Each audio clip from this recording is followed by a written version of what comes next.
ఈ సమాజంలో కొంతమందికి ఒక చిన్న పదవి వచ్చిందంటే చాలు తాము చాలా గొప్ప వాళ్ళమైపోయామని అనుకోవడం మొదలు పెడతారు.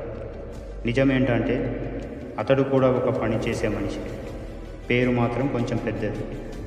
పదవి పెరిగితే మనిషి మారిపోవాలన్నా, కుర్చీ పెద్దదైతే గౌరవం తగ్గిపోవాలన్నా, పని చేసే మనిషికి ఇచ్చే గౌరవం నీ గొప్పతనాన్ని తగ్గించదు, నీ విలువను పెంచుతుంది. గుర్తుపెట్టుకో, ఈరోజు నీ చేతిలో అధికారం ఉంది, కానీ అది శాశ్వతం కాదు. రేపు అదే చోట ఇంకొకరు ఉండొచ్చు.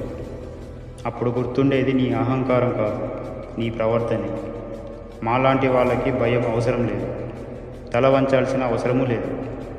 మేము పని చేస్తాం కానీ అవమానాన్ని భరించము. పని చేసే మనిషి బలహీనుడు కాదు, ఈ వ్యవస్థను నడిపించే అసలు బలం అతడే.